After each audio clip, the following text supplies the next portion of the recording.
Hey, it's Jeff Zito, and welcome to another episode of Celebrity Jobber. Oh, this is going to be a good one here. My friend, comedian Rich Voss. You probably know him best from the first season of Last Comic Standing. He was the first white comedian to perform on Def Comedy Jam on HBO. Frequent guest on Tough Crowd with Colin Quinn on Comedy Central. The Opie and Anthony radio show. And his podcast with his wife, very famous comedian Bonnie McFarlane, which is called My Wife Hates Me. If it wasn't for comedy, what would this guy be doing? What kind of jobs did he have outside of comedy? What was his first job? And what was his big break? I know he's definitely going to say, not this podcast.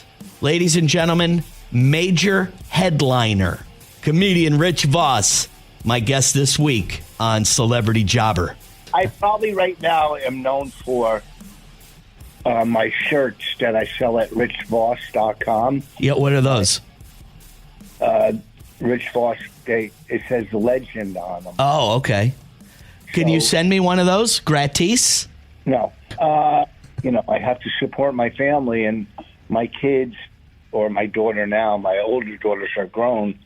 I can't say, hey, no dinner tonight, Zito, a free shirt. I like to, but at this point in my life, until you show me some type of return, whether it be if 100 people from this podcast order a shirt, I'll send you a hoodie. Okay.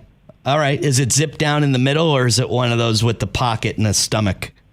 It's a pullover. Okay. All right. That'll do. I don't like the zip down hoodies. Why not? The zip downs are cool.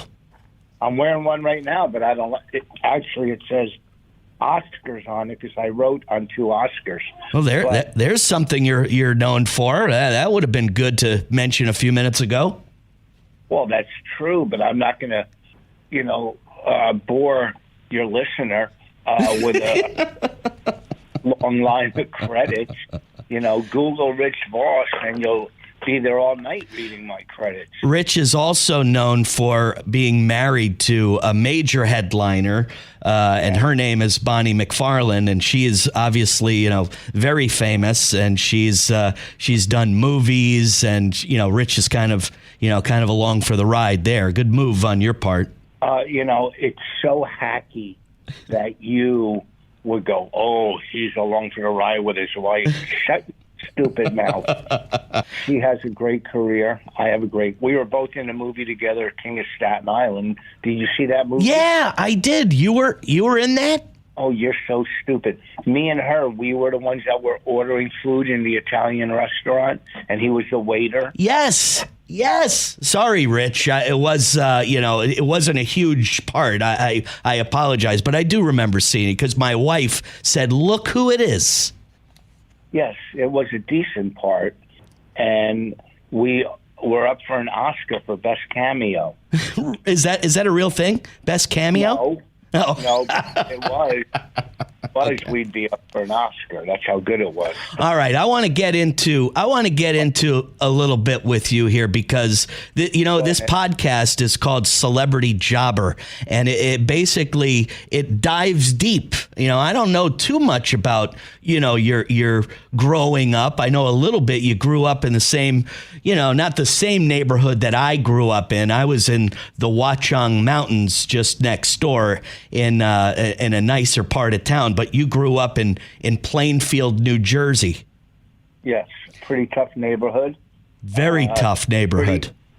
Very, I would say, way more diverse than where you grew up. Yes. I say our town was, 70% minorities and 30% white and a Jew, me. And so, I grew up in it was a great place to grow up in. We grew up playing sports and, our neighborhoods playing other neighborhoods and going to playgrounds as a kid. And, but then you grow up and you're hanging out with other dysfunctional kids, and you start smoking pot, and then you end up giving head for crack. But, which we'll get into a little later down the road here. But tell me, go ahead. Well, hold on. I've lived in Hillsborough for 16 years, but I always say I'm from Plainfield. That's where I'm from. Right. And there's some, major people. Parliament Funkadelics are from Plainfield. That's right. There's a lot of professional athletes. I don't know any offhand. Mill Campbell, who won a gold medal in the Olympics from Plainfield years ago. But there's a lot of athletes from Plainfield that went to the pros. It was a cool town as well. During the 67 riots throughout the country, Chicago, Newark, Watts, Plainfield was part of that too. Yeah. Major riots.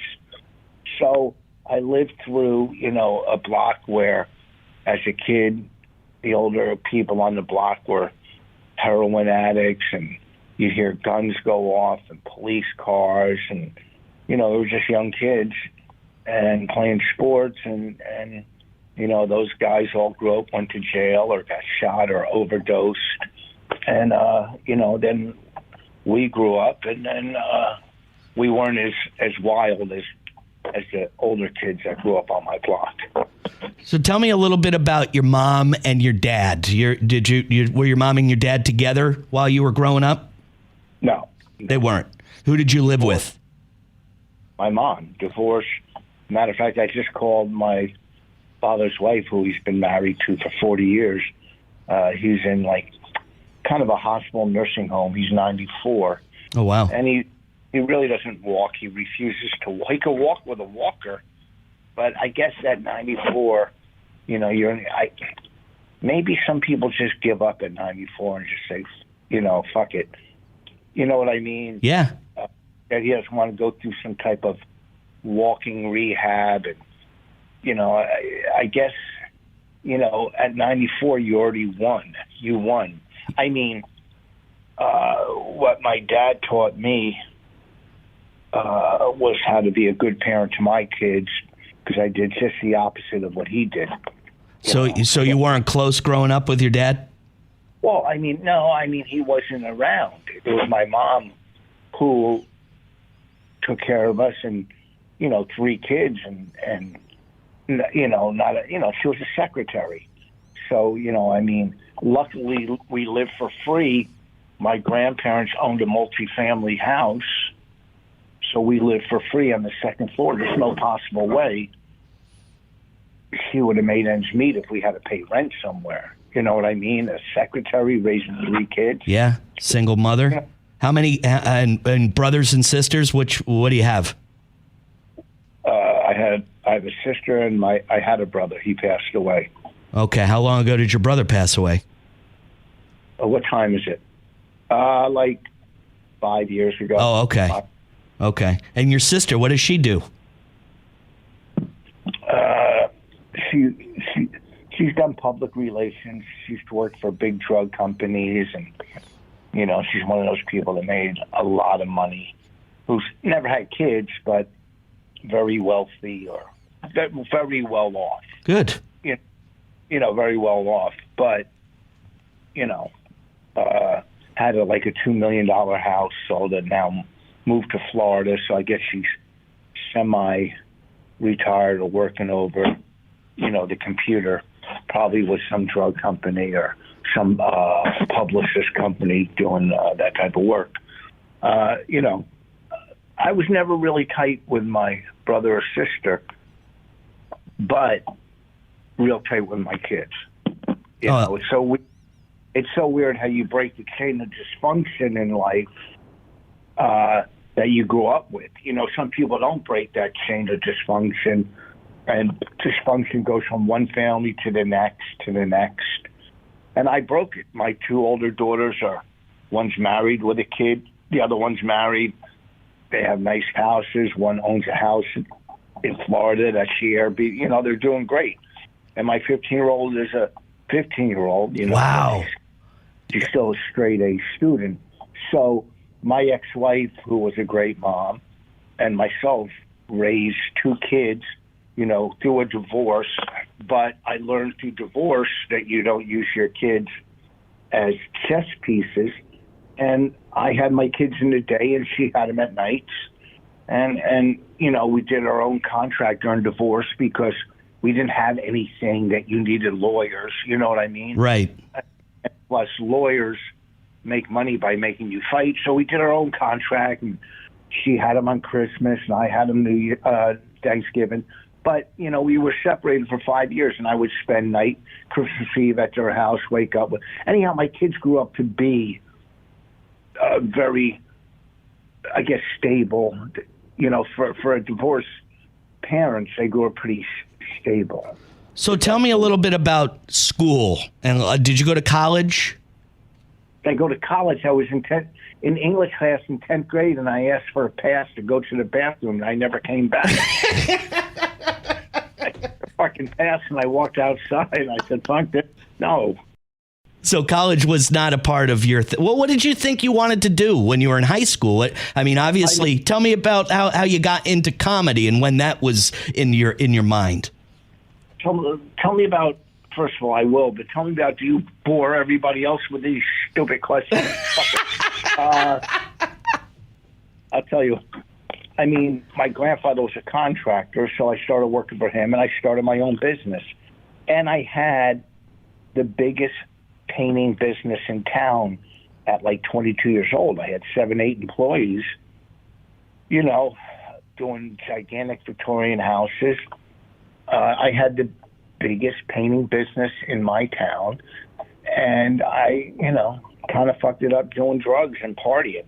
I was just partying at that. You go to the bar, stay out all night, then you get up. I would get up and set the crew up and then just go to the park and sleep because I was so out of it. But I had a really, really big contracting business, ladders and trucks and power washer and spray, spray gun, the first spray gun that came out for painters. I bought, but I owed everyone money. I owed every paint store money,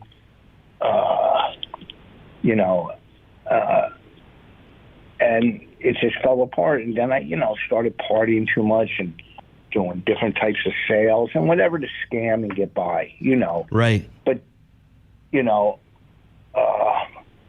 I started comedy. I started open mics. And for I think maybe 2 years, I was partying. Then I got into freebasing or crack or whatever you want to call it. And, I was running with comics that would do that. And, it was just, hanging out with other comics. I used to hang out with one guy who was a heroin addict and I was a coke, and just work and get high. And then finally I just said enough is enough and I went to rehab. And next month I'll have 37 years sober. Good, man. So you didn't start, you partied did you party when you were in the painting business, or did you just kind of recreational drink, get high while you were doing the painting? And then when you started doing some comedy, is that when you got kind of deep into crack and all that shit? Yeah. We partied through from 15 on, but it progresses like anything. You don't, people go, well, pot's legal. And so, not too many people start off doing meth or heroin. They start off, to me, pot and alcohol is a gateway drug if you have that type of personality, if that's the kind of person you are, an addictive person. So, yeah, when I was painting, I partied and did coke and, whatever way you can scam and get more and sell it, but don't sell it. You end up doing it all and owing people money. I owed this one guy money and he torched my mother's car. Oh, boy. And then I called him. I said, not only now you're not getting paid, we're going to get a car from insurance.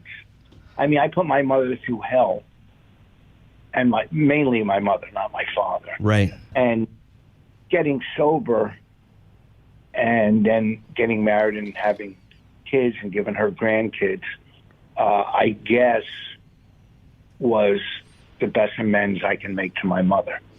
I'd say so. So tell me about comedy. You started comedy. You're doing the painting. What made you want to get into comedy? Were you just a funny guy? Did people just say, oh, you're a funny guy, you should go do stand-up? Was it something that you were a big fan of growing up? How did you get into it? If I was sitting next to you, I would try to punch you in the fucking head. Why? I'm having like a really deep conversation with you. Shut up. I tell you what's deep. I wish you were in deep water in the middle of fucking. First of all, between painting and comedy, there was probably 8 years, 7 years. And I just, growing up, I always loved comedy, but I listened to comedy as a kid. I used to come home from school in 4th grade, and I would put this comedy album on, Von Meter. You won't know who that was, but he did impressions of the Kennedys. He had an album called The First Family. And once the Kennedys were assassinated, this guy was fucking over.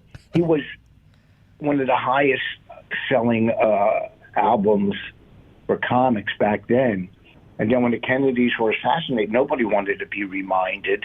Right. And he went the same from Park Avenue to Park Bench and died a full-blown alcoholic. Oh, wow. And I used to come home from school in 4th grade and every day listen to the album and just sit next to the Victrola. Is that what they called them back then? Where you put the record player? Yeah, record player, Victrola, I think it was called, or record player. But I would laugh, and then later on in life, you just figure out, well, I was doing that to cover the pain of my parents being divorced. You know, I'm in 4th grade. I don't know. Where's my father? You know? I always loved comedy growing up, you know, watching it on TV. And, of course, you know, most people my age would get high and listen to Pryor. Then Eddie Murphy came along. I never was big on Carlin growing up. No. It was always Pryor and Murphy, mainly Pryor. I mean, you know, so fucking funny. We'd sit up in my friend's room and smoke pot and listen to Pryor and just crack up, you know. And then, I don't know, this Coke dealer, friend of mine, I just said, we went to a couple shows in New York, Catch a Rising Star, and just watched the comedy shows. I go, I really want to do this. And I wrote a bunch of stuff I remember on paper. I wish I had it still with pencil. And it was horrific. And my friend had a band. And they let me go on the first time during break. And I remember I had props, and it was horrific. Horrific. Did you bomb? Well, yeah. I mean, people laughed because it was so bad, so dumb. Right. You know. I mean, I took this doll and I cut the arms off it so it had arms and little hands, and I would put them up my hands up my sleeves, and I would hold on to the arms, and I came out with these little hands, and I go, let's have a big hand for, you know. I had these, and I saw this one comic. He was a prop comic, Lenny Schultz. You know, I could do that. I went to Toys R Us and bought a bunch of, and I had no jokes. Just these dumb fucking, and I go, what the fuck? And I remember doing a show with this comic who did like 14 Carsons, this comic David Say.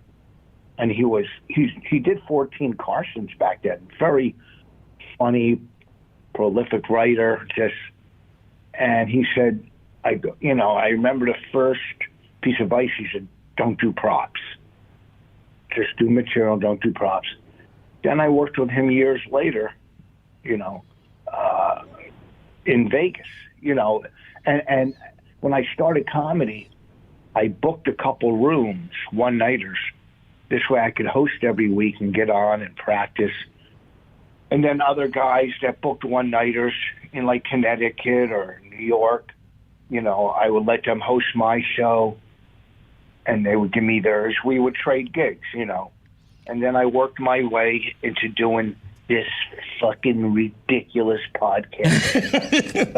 I fucking worked 39 years to get to the point where I'm sitting in my basement talking to some fly-by-night jackass in the middle of nowhere. 12 listeners trying to sell a fucking T-shirt. Listen, let me ask you this. What do you think your big break was? With all of this, you're telling me how you started, you're a prop comic. I mean, when did you get that call, or what was your big break to where things changed for you? Maybe, financially, just everything. I think my biggest was when I got separated from my first wife, and then I could go into New York more. Okay. And work the New York clubs, which led to everything. Def Comedy Jam, Last Comic Standing. Because I was doing stand-up for 10 years on the road and one-nighters. So when I went into New York with 10 years under my belt, I was killing everywhere. You know what I mean? I wasn't like some new comic breaking into New York. I was already doing it for 10 years. So, I got into Caroline's and all the clubs. Every single one I auditioned for or tried to get in, I worked every club right away. So that led to everything. So, doing Def Jam as the first white comic was big. Last Comic Standing, which I turned down, but then Jay Moore talked me into it. It was his show at the time. He said, you got to do this. And I was already doing Tough Crowd with Colin Quinn. I was on Opie and Anthony, which they had a lot of heat back then. They had heat and Tough Crowd. And then I was offered Last Comic Standing, and I said, and I turned it down, but then I was talked into it, which I'm glad I was. I mean, it was a big hit the first season. Yeah. So there was that was the biggest thing at the time, was doing Last Comic, because it was a network TV show. Everywhere I went, people would recognize me. My daughters were young. They would get mad. They would go, quit staring at him. Callers, right? So that was the biggest, because network television, prime time, you couldn't get any bigger than that. That was a big show, too. Like you said, the first couple seasons, they were big. I mean, the first season was really big because no one's ever seen anything like that, And, it was great doing it. I did it. I didn't care about comedy. I just wanted to show just different sides of me, being versatile and being funny as a character on the show. You know what I mean? Who won that season? Who won that show? The Asian kid, Dat Fan. Oh, Dat Fan. Okay, yeah, okay. So, I mean, we did a tour after that. I mean, we were selling out. We were selling out theaters, me and two other comics and clubs. And this is before the internet. This is, before Twitter, Instagram. Facebook. Before social media, yeah. If we had that back then, you know what I mean? It would have been crazier. Right.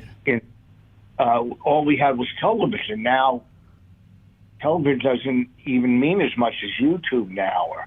Look how big some of these people are just from YouTube and TikTok. It's amazing. It's amazing.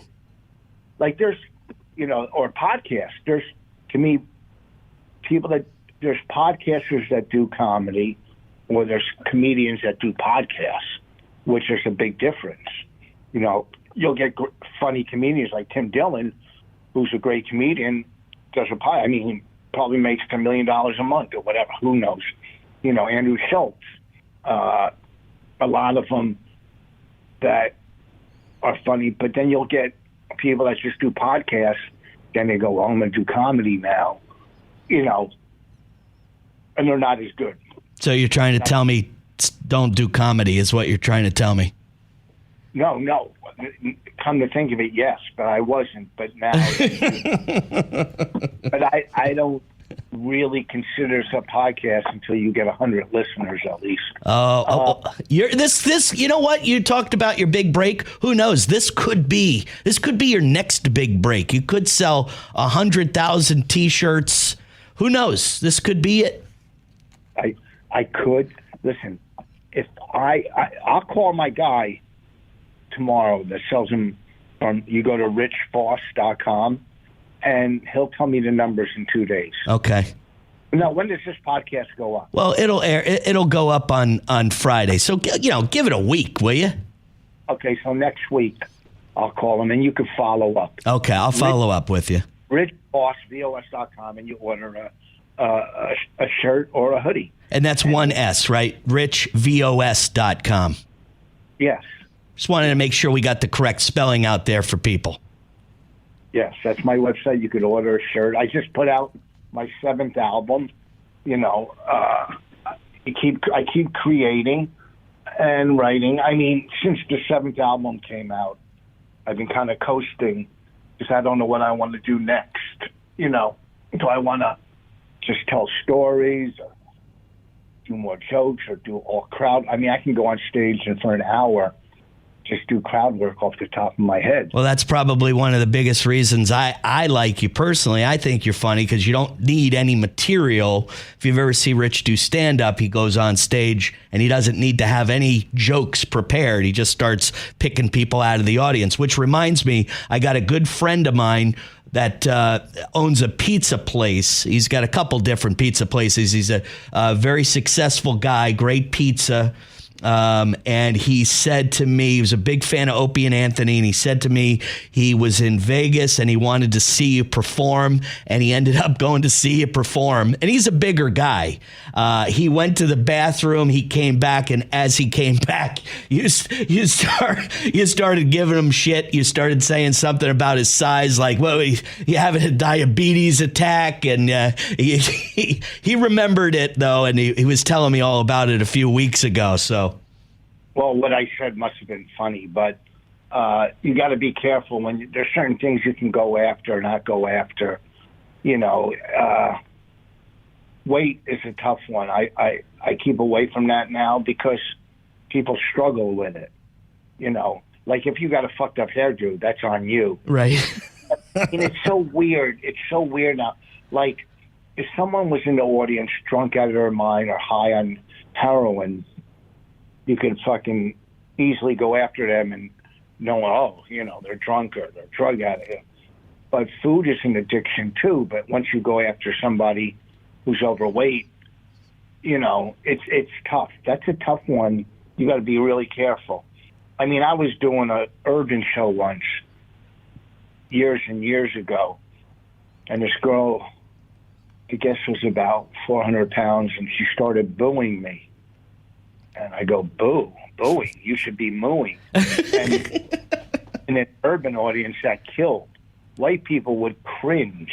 I'm just saying urban audiences are, you could be more, I don't know about now. This is back then when I used to do a lot of, urban shows, black shows. Back then,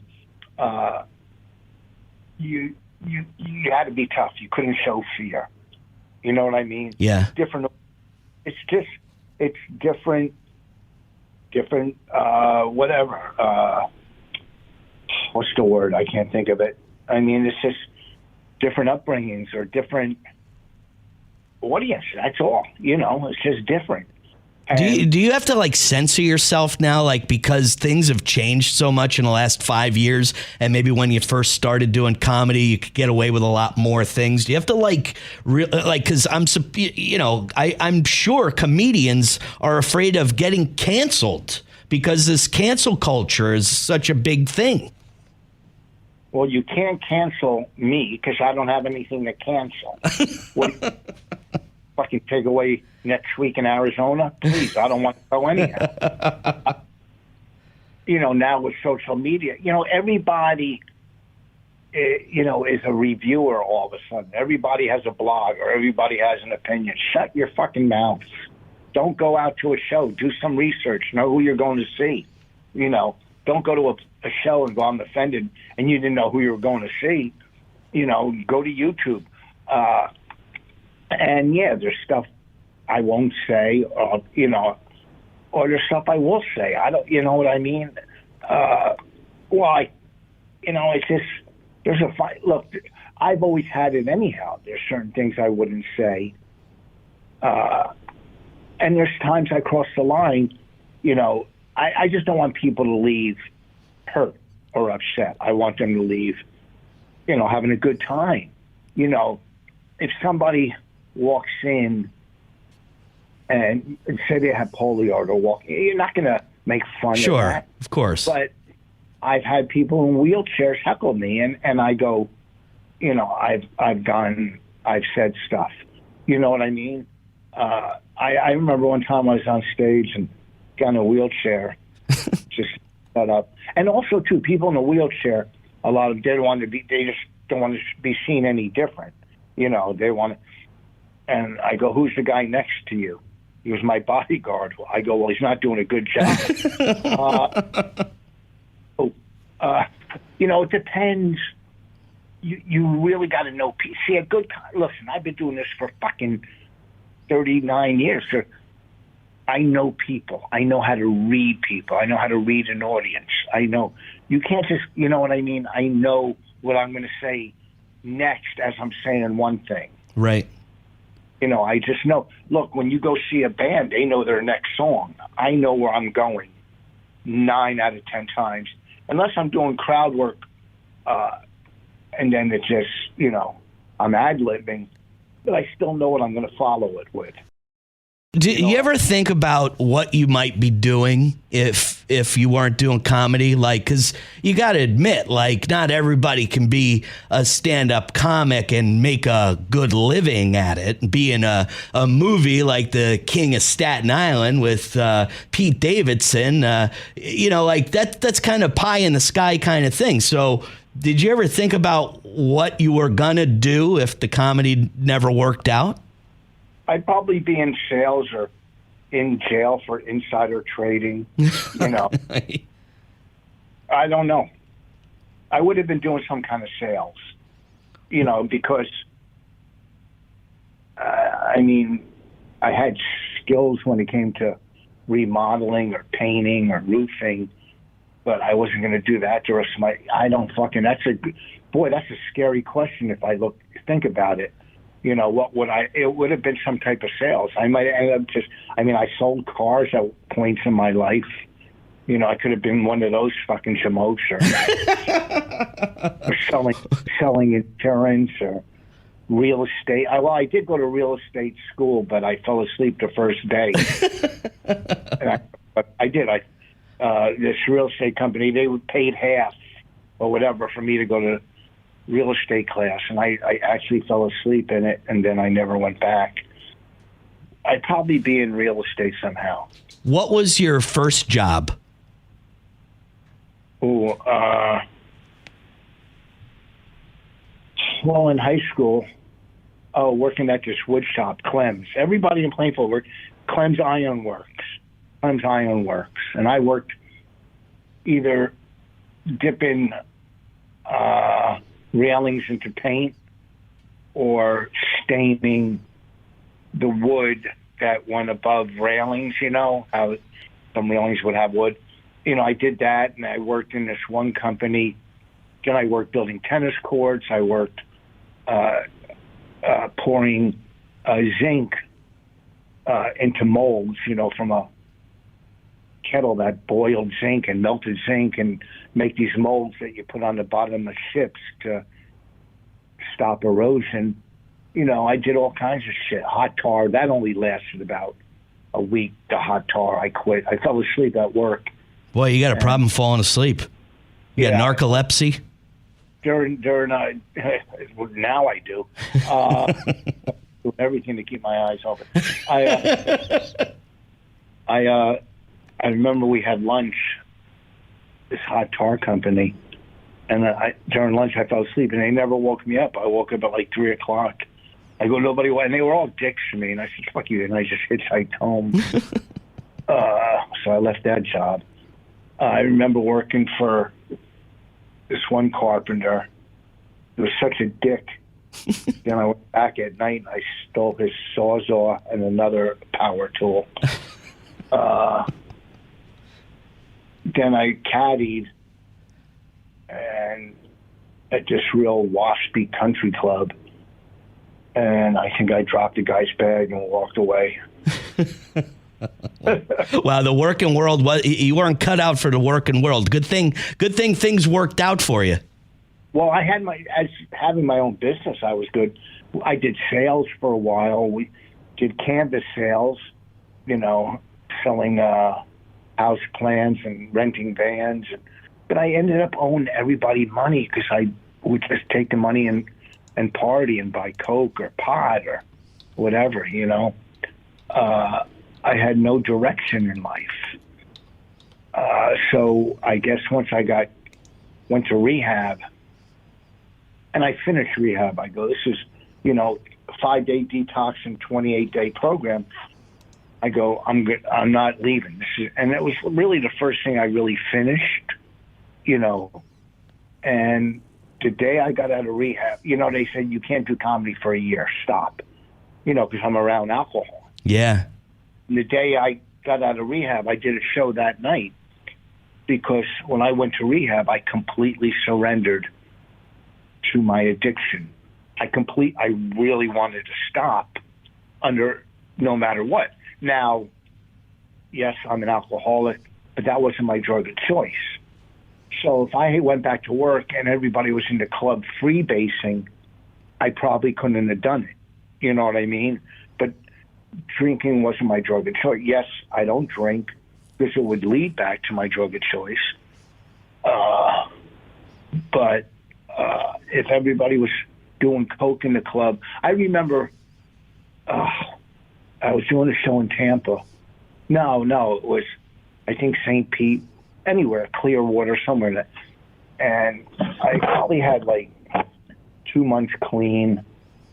And I pick up this waitress, we go back to she was fucking amazing.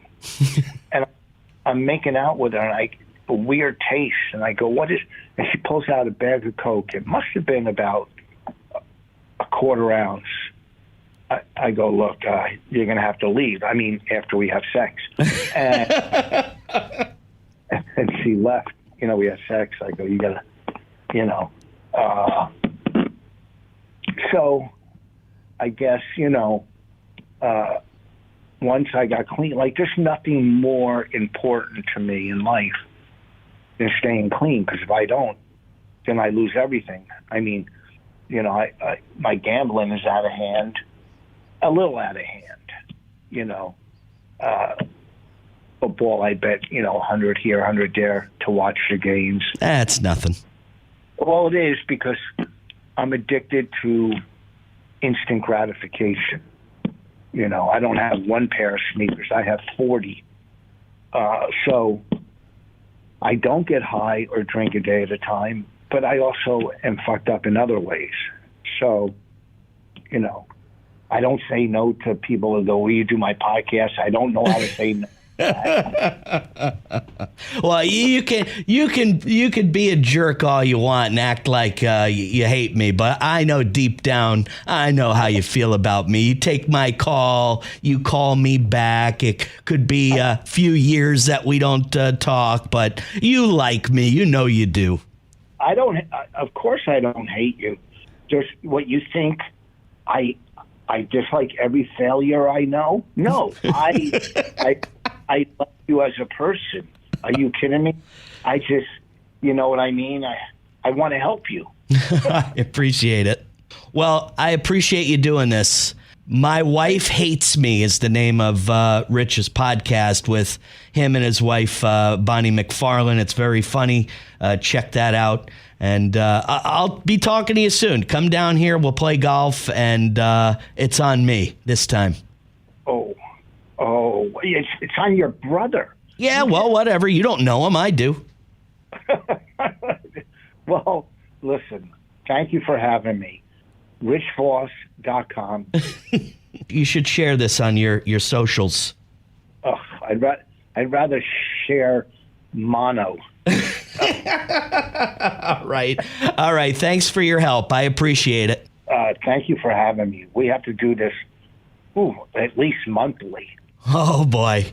There you have it. Man, I had no idea what kind of working history he had. When he was telling me that he fell asleep in real estate school, that didn't surprise me too much, but worked as a painter, had his own painting business, was pretty successful at it. I had no idea. Fell into comedy while he was, in his 20s. Funny enough, his big break was getting separated from his then wife because he was now able to go into New York City to perform at some of the clubs. So when he was with his wife at the time, he'd have to do like little one-off gigs, flying here, flying there.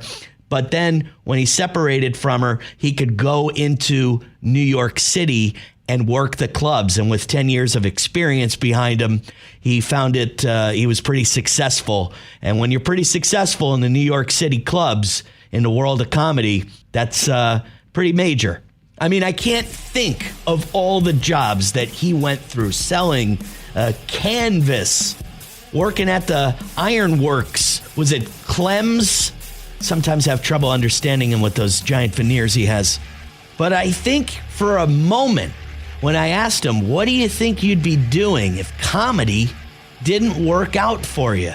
He really stopped and thought about it for a minute and was like, oh man, you know what? I haven't really thought about that. He went on to say, probably sales. Rich has a gift of gab, selling insurance, selling cars, which I believe was another one of his jobs. Sales probably most likely what you'd be seeing Rich Voss do if it wasn't for comedy. But thank God, comedy's been good to him. One of my top 3 favorite comedians of all time, and that's the truth. I'm not going to tell him that. But in my book, I put him up with Eddie Murphy and Richard Pryor all day long. Maybe he'll send me one of those t-shirts now. Don't forget to rate, review, subscribe wherever you pod. And we'll be back again next week with another episode of Celebrity Jobber. Thanks again for listening. I'm Jeff Zito.